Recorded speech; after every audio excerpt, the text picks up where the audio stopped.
para estudiar sistemas reales o sistemas que tengan aplicación de interés. En este caso era farmacéutico, ¿no? Era un ejemplo sobre moléculas de alcohol interactuando entre la fase o actuando en la fase de agua y aceite.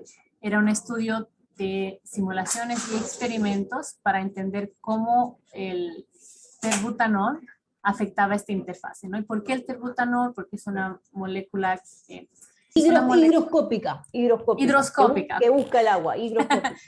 Sí, y entonces, como tiene la parte de los carbonos que preferirían estar unidos a otros carbonos o un solvente orgánico, entonces tiene propiedades muy interesantes de bajar la tensión superficial en una interfase de agua y aceite, pero dependiendo la concentración en la que se encuentra, entonces puede actuar de otra manera.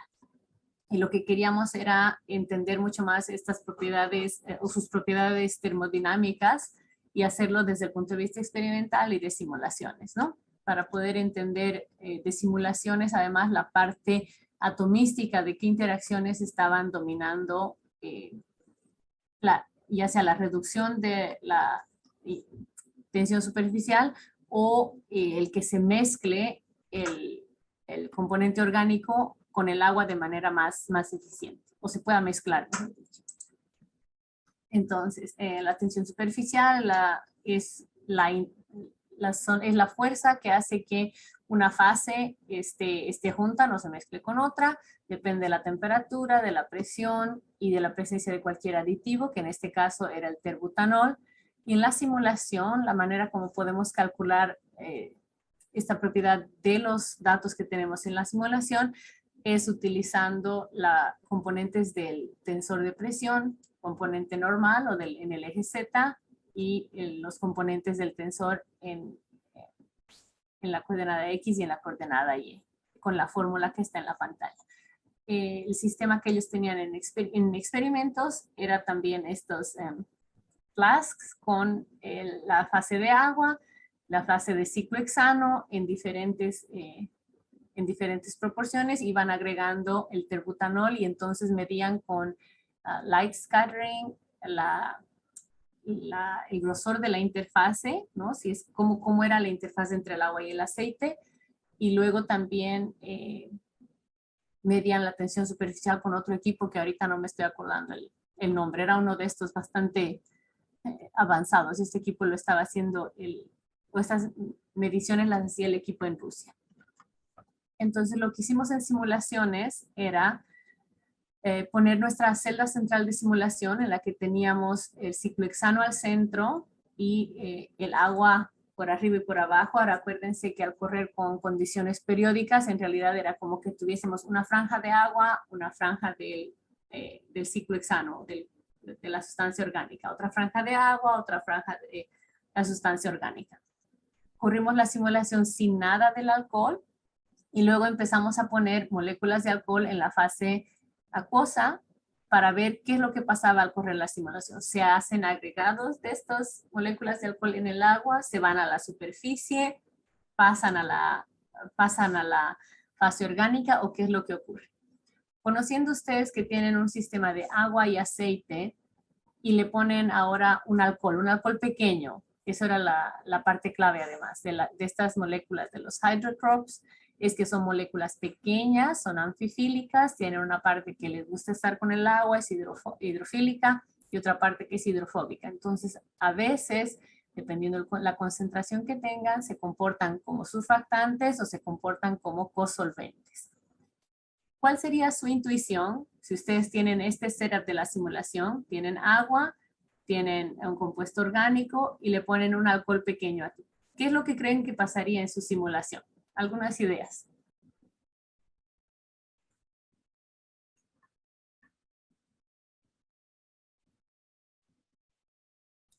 Se empezarían a mezclar los estratos, digamos, las distintas capas, o dejarían de ser tan rígidas y separadas, digamos. ¿Y qué pasaría con las moléculas de alcohol? ¿Dónde quedarían? Y la parte polar apuntando hacia la fase acuosa y la parte orgánica hacia el ciclo hexano. lo más probable es que se fuesen a la interfase de estos dos líquidos, ¿verdad? Entonces, y conforme nosotros incrementábamos la concentración del alcohol, lo que nosotros esperábamos era que empezase a mezclarse un poco más con la fase orgánica y entonces, como tú decías también, la interfase hacerse un poco más borrosa, por falta de mejor palabra, ¿no? Menos definida. Entonces, lo que vimos fue precisamente en experimentos, conforme se aumentaba la concentración de alcohol, la tensión superficial entre el agua y el aceite bajaba, y con las simulaciones, obviamente no podíamos ver a una concentración mucho más pequeña, o mejor dicho, mucho más alta por el tamaño de nuestra caja de simulación, pero más o menos pudimos encontrar a los datos experimentales desde un punto medio de la cantidad de las concentraciones que ellos estaban examinando. Y vimos que a concentraciones que eran relativamente altas, estaba simulándose bastante bien. La simulación reproducía los valores experimentales, pero mientras más nosotros incrementábamos la concentración, empezaba a desviarse del valor experimental, ¿no? Entonces, ¿por qué esto estaba ocurriendo? Una de las cosas que vimos es que no importaba cuánto alcohol pusiésemos en la fase acuosa, una vez que se saturaba la interfaz entre el agua y el ciclo hexano, el alcohol nunca llegaba a entrar a la parte orgánica. Y era eso, en realidad no estaba bien el modelo, y nos dimos cuenta después de hacer varias simulaciones, es que incluso intentando modificar un poquito, como que hacer vamos a hacer un trial and error con los parámetros de simulación del alcohol, quizás incrementar un poco más las fuerzas de atracción entre el solvente orgánico y el alcohol, como para que al aumentar la concentración de alcohol en el agua, al saturarse la interfaz entre estos dos líquidos, el alcohol vaya mezclándose un poco más con el compuesto orgánico, porque al final tiene mucho la parte hidrofóbica de la molécula de alcohol es más grande que la hidrofílica. Nunca ocurrió. Entonces, eso, por ejemplo, cuando Juliana mencionaba que los campos de fuerza están en constante evolución, es que a veces te topas al hacer simulaciones con estas conclusiones que no concuerdan con lo que pasa en el experimento, y entonces es que alguno de tus parámetros de simulación no está funcionando muy bien, ¿no? Y entonces necesita un poco más de trabajo, no simplemente modificar un poquito más algún coeficiente, sino hacer cálculos más costosos para poder recapitular estas interacciones de mejor manera, ¿no? Entonces, a concentraciones altas, nuestra simulación se desvía de los datos experimentales, pero a concentraciones bajas o medianas, podemos recapitular lo que está pasando en la simulación. Como bien decías hace un momento, lo que pasa con la molécula de alcohol es que la parte de los carbonos se orienta hacia el líquido orgánico, y la parte de el hidroxilo apunta hacia el agua, ¿no? Y las cosas que podemos ver con simulaciones, o la ventaja de las simulaciones, es que podemos hacer un zooming muy local y ver cuáles son los ángulos, por ejemplo, entre el hidroxilo y la interfase, o con respecto a la interfase, ¿no? Al plano de la interfase. ¿Está más inclinado? ¿Está más vertical? Podemos contabilizar el número de alcoholes que están en la interfase, saber más o menos cuál es no necesariamente un coeficiente de partición, pero al menos cuál es la distribución relativa de lo que queda en el agua, del alcohol que se queda en el agua versus el alcohol que se va a la interfase.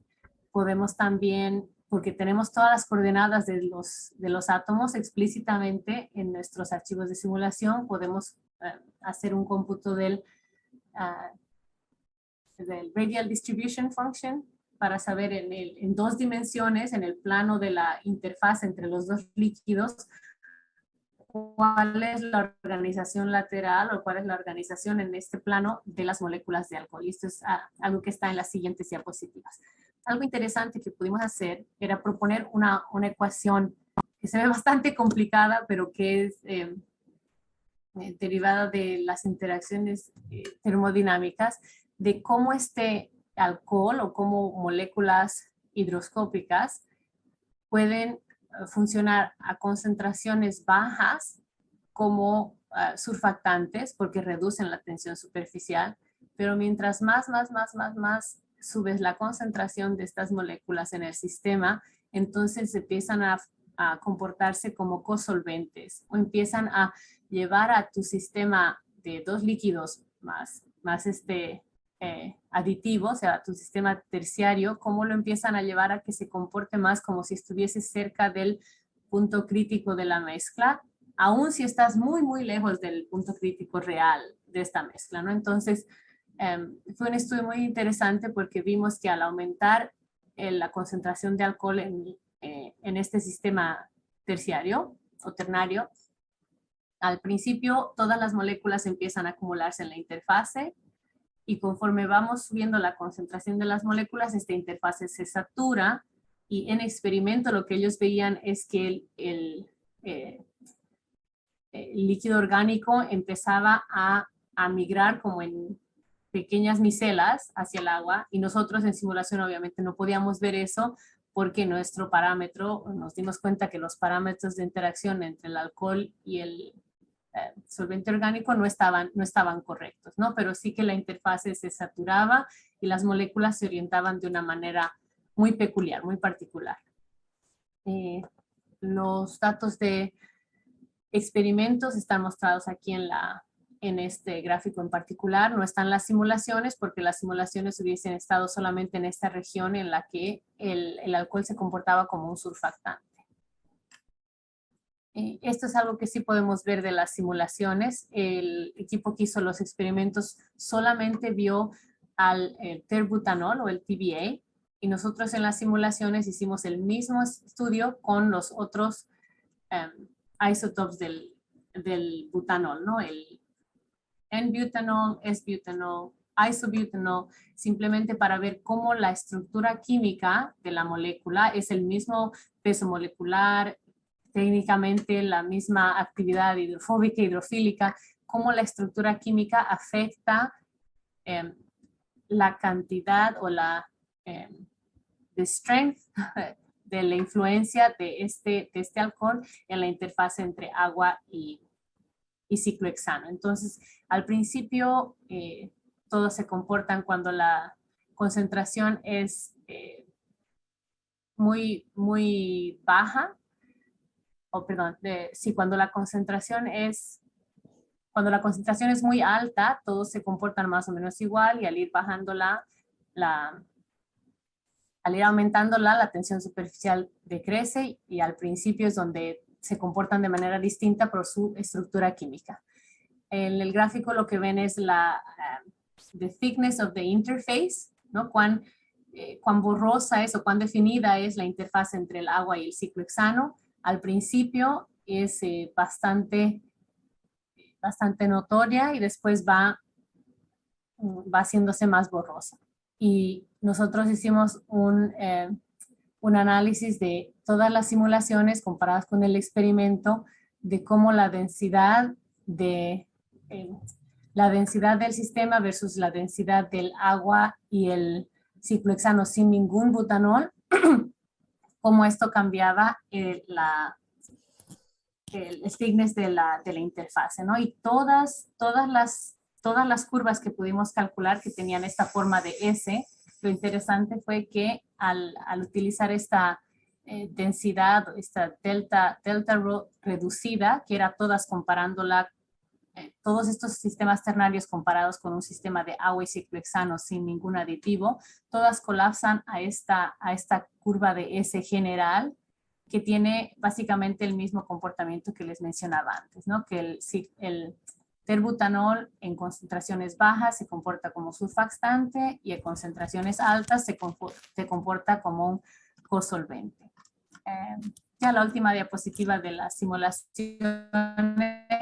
era que pudimos ver, viendo desde arriba la interfaz entre agua y ciclohexano, hacer estos 2D radial distribution functions o graphs donde podemos ver la organización lateral de estos terbutanoles en la interfaz entre agua y ciclohexano, ¿no? Entonces vemos que el terbutanol o el TBA tiende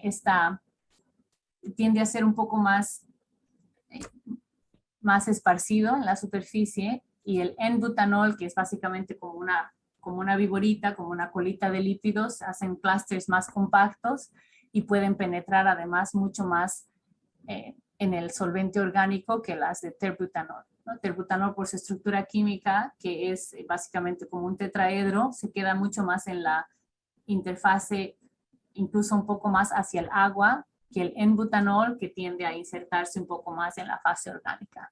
Entonces, todos estos detalles estructurales o dinámicos y termodinámicos tenemos el lujo de calcular de las simulaciones, porque tenemos todas las posiciones, todas las energías, todas las fuerzas que están en el sistema, en cada átomo, y podemos además hacer el análisis ya sea por capas en la coordenada Z o ver algunas tendencias en las coordenadas X y Y. Entonces hay mucha cantidad de datos que podemos extraer de simulaciones, y en realidad el desafío es cuál de estos datos me va a ser útil para entender diferentes propiedades del sistema. Parece que esta era la última diapositiva de este ejemplo. No sé si tienen alguna pregunta. Muy rapidito, el artículo está en la bibliografía de la clase 3, pero quería compartir con ustedes el estudio porque es una aplicación bastante práctica de un sistema relativamente sencillo que podemos estudiar con simulaciones y además constatar con experimentos que las simulaciones están hasta cierto punto realmente recapitulando lo que pasa en el sistema físico, ¿no? Que es algo muy importante para todos los que hacemos simulaciones, siempre constatar que lo que estamos simulando y que las observaciones que estamos haciendo son realmente las que están ocurriendo en el sistema físico y no puro artefacto de la simulación. Con un sistema como, bueno, con simulación, por ejemplo, podría tener un sistema con varias especies químicas en un sistema abierto y ver cómo cambia la concentración con el tiempo. O así como lo que estamos viendo ahorita, que fueron interacciones de cómo se van orientando las moléculas. La pregunta es si es que tú podrías hacer una simulación en la que cambie tu número de moléculas durante la simulación. Por reacciones químicas entre ellas. Hay campos de fuerza que te permiten hacer estas reacciones, te tardan mucho más. Me parece, Juliana, tú ves un poquito de esto con el paso de los iones o protones en los canales en los ion channels. Sí, sí, igual ahí en los canales iónicos no vemos reacciones químicas, o sea... Ves cómo salta. Claro, podés, con suerte, podés llegar a ver lo que pasa de una fase, de un lado de la membrana a la otra, a través del canal, pero no reacciones químicas. Para que vos puedas ver reacciones químicas, primero que nada tenés que tener un campo de fuerza que te permita describir el proceso reactivo. Los campos de fuerza estándar no lo hacen. Entonces, sí se pueden estudiar reacciones químicas, eso va a ser uno de los temas de las últimas clases, y generalmente lo que hacemos no es como, me parece que la idea que vos tenés en la cabeza es como un estudio cinético de ver moléculas que se encuentran y que reaccionan y que salen los productos. Lo más típico en simulación de dinámica molecular es estudiar el evento reactivo llevando el sistema a través del camino de mínima energía libre que te une los reactivos a los productos. Entonces vos no estás simulando un encuentro fortuito entre las dos moléculas y que reaccionen, sino que sabes cuál va a reaccionar con cuál. Claro, vos modelás específicamente, tengo estos dos reactivos, están en su mínimo energía libre, así los reactivos, cómo se tienen que deformar para formar los productos y ver los productos. Como para encontrar el mecanismo, ¿no? El mecanismo de reacción. Como para encontrar, exacto, como para encontrar un mecanismo, exacto. Y además que son sistemas mucho más pequeñitos también, ¿no? Porque el tiempo de cómputo es también demanda mucho más tiempo. Y está en el Reactive Molecular Dynamics también, pero son las aplicaciones a líquidos mucho más sencillos. Creo que yo sepa todavía nada con una reacción de enzimas o algo así, no hay una simulación súper grande que estudie estos procesos. Es más, perdona, si tenés que usar un potencial, o sea, el campo de fuerza, en vez de ser típico, el campo de fuerza clásico de dinámica molecular, tenés que hacer una parte cuántica. ¿Cuánto? Entonces eso sí, hace todo mucho más costoso y por eso solo haces un par de reactivos, digamos, las dos moléculas que están reaccionando, las tres, lo que fuere, y nada más. No es que vas a poner un montón de reactivos en tu caja de simulación y vas a dejarlo a ver qué reacciona. Claro, eso me pareció que esa era la idea, que está bueno. En fase gaseosa sí se hace. Te digo porque yo también he estudiado reacciones en fase gaseosa, que vos, dado el potencial,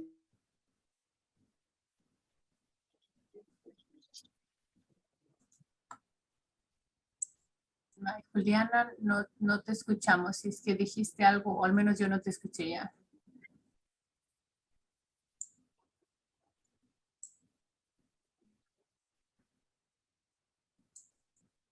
En lo que Juliana puede conectarse otra vez o se descongela. Una cosa que sí también se está haciendo es no con reacciones, pero por ejemplo, en vez de correr con sistemas de condiciones periódicas, lo que haces es tener una caja súper gigante donde tienes en total, en toda esa caja sí que tienes el número constante de moléculas, pero lo que haces es como tener en la periferia una reserva de moléculas X que quieres explorar y al centro vas viendo cómo estas hacen un macro assembly de X forma, qué sé yo, al ir haciendo, un colega en mi anterior posición estudiaba cómo se formaba el cápside del VIH y lo que hacía era tener una super reserva en una macro caja, una reserva de todas las proteínas cápsides de VIH y al centro iba modelando cómo se ensamblaban en el látice X que tiene este cápside del VIH, ¿no? Y entonces tenía toda la reserva de las proteínas afuera y el sistema de interés que era al centro de su cajita, iba forzando a que entren 1, 2, 3 proteínas de su reserva y entonces estudiaba este proceso de protein macro assembly, pero sin reacciones, simplemente eran interacciones electrostáticas o hidrofóbicas entre la proteína, ¿no? Sin reacciones, pero al menos tenía como un pool de proteínas afuera y entonces iba permitiendo que algunas se acerquen a la plataforma de ensamblaje y así más o menos ver cuáles eran las energías de interacción al formar la cápside del VIH. Perdón que estaba hablando y cuando me te cortaste. Estaba perdida. No sé si terminé de hablar o no, eso es lo que no sé si se escuchó o no. ¿No? No. Ah, perdón. Bueno, y tampoco sé en dónde me corté, pero bueno, lo de la fase gaseosa, reacciones con la fase gaseosa dada un potencial. Lo que es una práctica habitual cuando uno estudia dinámica de reacciones químicas en fase gaseosa, se pueden simular los eventos reactivos. Teniendo un potencial, lo mismo que acá en dinámica molecular, vos tenés que tener un campo de fuerza, bueno, ahí tenés un potencial y se simulan colisiones entre moléculas y se ve qué pasa. Si lo haces clásico, haces colisiones entre moléculas, si lo haces cuántico, propagas paquetes de onda y se puede hacer. Pero en dinámica molecular no es una práctica habitual poner todos los reactivos o un par de reactivos en una solución y ver si se encuentran y que reaccionen justamente por la dificultad esta de dar cuenta de las interacciones en un sistema reactivo cuando hay enlaces que se rompen y que se forman. Eso. Bien. Bueno, más bien serían los productos, bueno, hasta este punto que estamos nada más, serían los productos de esas reacciones X y ver cómo se mueven en el sistema o cómo se orientan, ¿no? Eso estaría ¿Cómo? más bien y si quitamos las reacciones, a este punto que vamos del curso, para verlo un poco más sencillo, digo, ver solo los productos de esas X reacciones y ver cómo se orientan en el sistema, ¿no? Vos podés poner, por ejemplo, los reactivos y ver si exactamente cómo se orientan, cómo se dispone una parte frente a otra. Después lo que vas a hacer es un cálculo, esto que yo te digo, puedes hacer un cálculo de cómo cambia la energía libre a medida que progresa la reacción, separando ese cachito que vos hiciste simulaste todo un sistema, pero después una vez que lo equilibraste con un campo de fuerza clásico y obtuviste un buen punto de partida para la reacción, separás un cachitito, esa parte, esas moléculas que están reaccionando y las vas a tratar cuánticamente, el resto lo tratas clásicamente y haces todo un artilugio que yo voy a empezar a contarles en la clase que viene, haces todo un artilugio que te permite ver ese evento reactivo que es muy, pero muy poco probable. Entonces, esa es otra de las limitaciones para ver reacciones, que las reacciones son eventos que son muy poco probables, entonces generalmente no las ves, no te alcanza el tiempo de simulación que puedes hacer para verla, entonces hacemos estos artilugios que llevan el sistema desde los reactivos a los productos por el camino de mínima energía libre y así se pueden aprender cosas sobre la reacción. Aparte de su costo energético, puedes aprender, no sé, en una reacción en una enzima, cambios conformacionales que van ocurriendo durante el proceso, cambios en las cargas, etcétera, etcétera, etcétera. Pero bueno, eso es todo, nos estamos adelantando. Gracias. Bueno. Pero son aplicaciones fascinantes y además lo que a mí siempre me impresiona es todos los shortcuts que se puede lograr con los artilugios que no es tampoco que vienen ahí por invento y por casualidad, sino que tienen el fundamento teórico y funcionan muy bien. Y aunque es un sistema modelo, realmente te proporciona muchos datos del sistema real, ¿no? Ajá, tal cual.